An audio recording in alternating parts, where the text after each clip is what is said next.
नमस्कार साथियों, परिहार क्लासेस में आपका स्वागत है। हम भौतिक भूगोल को पढ़ रहे हैं, जिसमें आज हम बादल देखेंगे।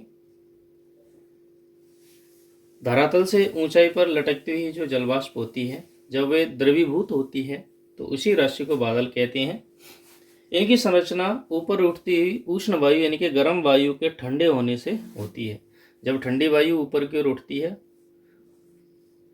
तो जब गर्म वायु ऊपर उठती है तो वह ऊपर जाने पर तापमान कम होता है और ठंडी हो जाती है, जिससे बादलों का निर्माण होता है। ये मुख्य रूप से 4 प्रकार के होते हैं। पहले हैं पक्षाव मेघ। ये बादल आकाश में सबसे ऊंचाई पर स्थित होते हैं, अर्थात 8 से 10 किलोमीटर की ऊंचाई पर बनते हैं। ये अत्यधिक ऊंचाई पर जलवाष्प की उपस्थिति के सूचक होते हैं। ये बहुत ही कोमल और दूर से चिड़ियों के पंख की जैसे दिखाई देते हैं। ये तूफान और चक्रवात आने की सूचना देते हैं। वायुमंडल की ऊपरी परत में सामान्यतः जेट धारा की संरचना इनसे प्रकट होती है, यानी कि जब ऐसे जो पक्षाव मेघ बनते हैं, ज़्यादा बनते हैं, तो चक्रवात आने की ज़्यादा संभावना रहती है। अगले हैं कपाशी मेघ। ये बादल 4 से 6 किलोमीटर की ऊंचाई पर बनते हैं। इनकी आकृति रुई के ढेर के समान होती है और गर्म और चमकदार दिनों में ये बादल कम ऊंचाई पर भी दिखते हैं। इनकी उपस्थिति यह संकेत देती है कि मौसम में किसी अचानक परिवर्तन की कोई संभावना नहीं है। ये कपाश वर्षी मेघ में रूपांतरित होकर घनघोर वर्षा करते हैं। अगला है स्तरीय मेघ।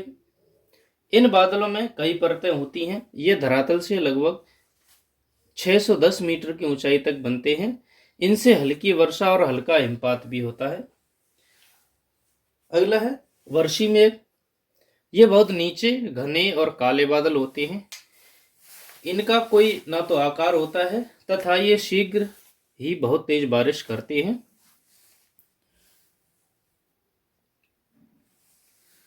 वायुमंडल में ऊंचाई के अनुसार 3 मुख्य वर्गों में बादलों को बांटा है। एक तो ऊंचे मेघ जो कि 6 से 10 किलोमीटर की ऊंचाई पर होंगे।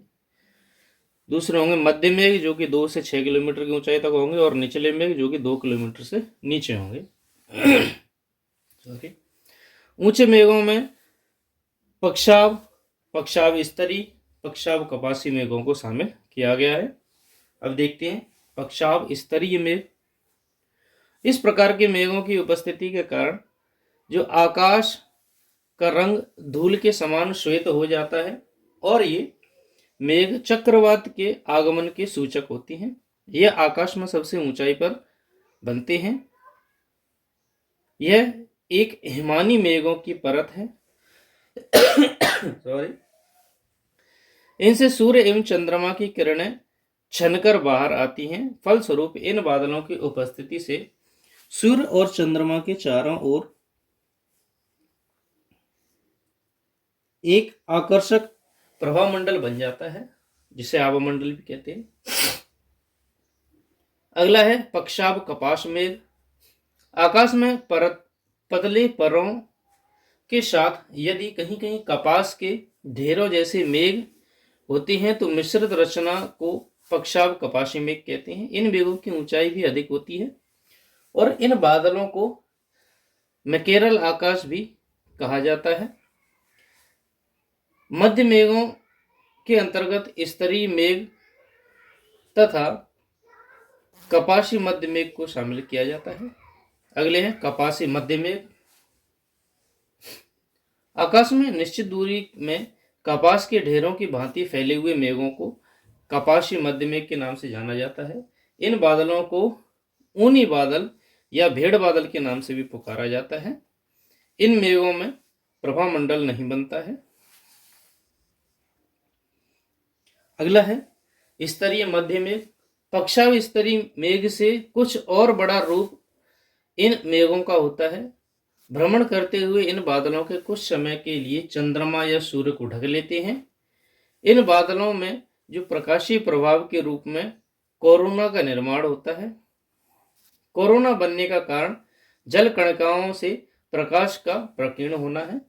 इन बादलों से वर्षा या हिमपात बहुत अधिक होता है, क्योंकि इसका अधिकांश हिस्सा धरती पर पहुंचने से पहले हवा की गर्म निचली पट्टियों द्वारा सोख लिया जाता है। इस घटना को विर्गो कहा जाता है। दोबारा देखते हैं, विर्गो किसे कहते हैं कि इन बादलों से वर्षा और हिमपात बहुत अधिक होता है, क्योंकि इनका अधिकांश हिस्सा धरती पर पहुंचने से पहले जो हवा में जो गर्म निचली पट्टी है उनके द्वारा सोख लिया जाता है, और जो सोखा जाता है उस प्रक्रिया को कहते हैं विर्गो। अगले हैं लेटिकुलर मेघ। जब तेज हवा उबड़ खाबड़ भूभाग से गुजरती है तो इन मेघों का निर्माण होता है। लेटिकुलर याद रखने की चीज है।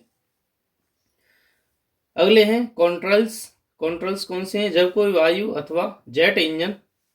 अथवा जेट इंजन बहुत ऊंचाई पर उड़ते हुए अपना अपशिष्ट वाष्प छोड़ते हैं तो इन मेघों का निर्माण होता है। जो हवाई जहाज के पीछे जाती हुई पट्टी दिखाई देती है उसे ही कहते हैं कॉन्ट्रल्स। निचले मेघों के अंतर्गत स्तरी, कपासी और वर्षा मेघों को सम्मिलित किया गया है।